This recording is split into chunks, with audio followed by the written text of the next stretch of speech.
Something was, of course, a day that was setting up to be memorable and something that would be exciting turned into a nightmare real quick. And this is a nightmare that every parent can, of course, relate to when you're hearing that screaming because of a rip current that pulled a 6-year-old girl out to sea, sending her dad, Chris Greene, in after her.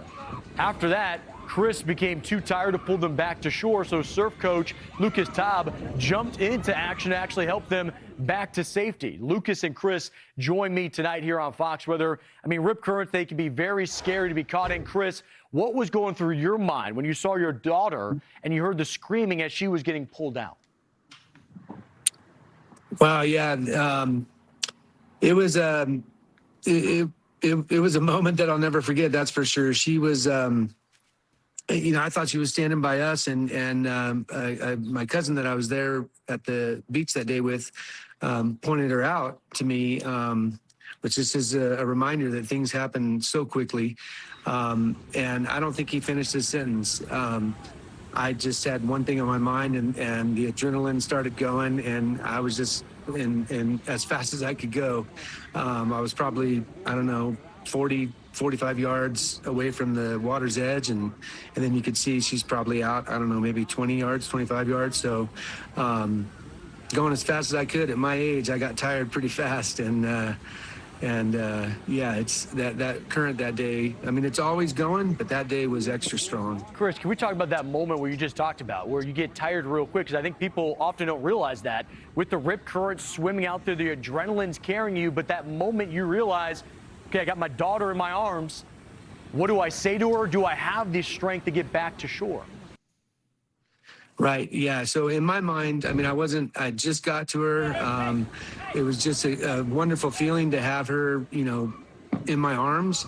But then the reality started to set in that there was another emotion going on, and another feeling, which was, I don't have the strength to do this. I mean, I'm going to give it my all. But right then, no joke, it was right at that moment that that Lucas and I caught eyes, and I saw him jump in, and I knew we'd be okay at that point. But I'll be serious, that, and to kind of go back to your previous question, my thought was I didn't think I was going to make it. I honestly did not think I was going to make it.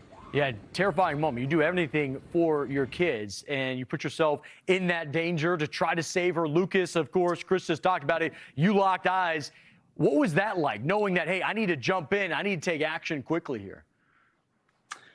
It was a moment of, wow, I need to act right now. I don't even think I really ran anything through my brain other than I need to help these people. They're in need.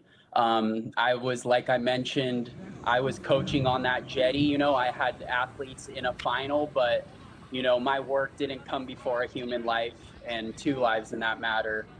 So I knew I just needed to get in that water quickly and bring Chris and his daughter to safety. And I knew once I hit that water to stay calm, and that's kind of what I just kept repeating to them. Stay calm, I got you guys, we're gonna be okay.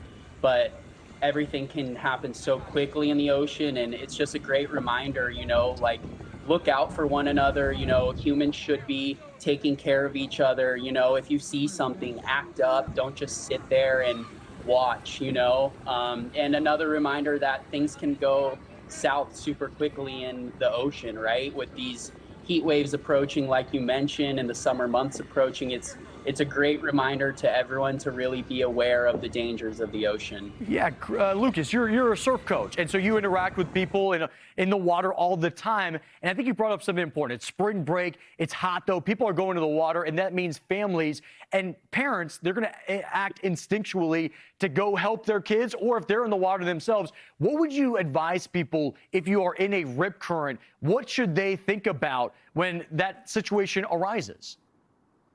So if you're in a rip current, right, first thing, don't panic, right? Try to stay calm.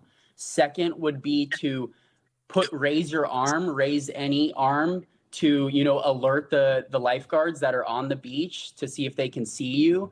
And third, I think the most important thing is swim sideways like we see here.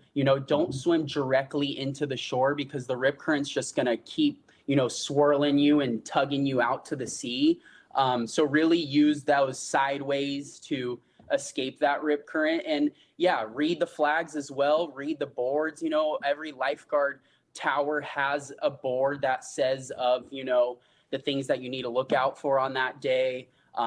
If it's a red, green, or yellow flag, right? Like we see here, a red, high hazard, you know, there's a lot going on. And I believe it was a red flag that day. We had a lot of south swell in the water. So it's just super important for everyone and beachgoers just to read the precautions, read the signs, know where the lifeguards are, and know what to do if you ever do get in these situations, because it can really happen so fast. It happened so suddenly. It was a day, of course, celebration. A lot of people are going to get to the beach, excitement, and a nightmare, thankfully, that was thwarted because of your quick actions, both of you. Lucas-Taub, thank you so much. Chris Greene, thank you as well for sharing your story with us here tonight on Fox Weather.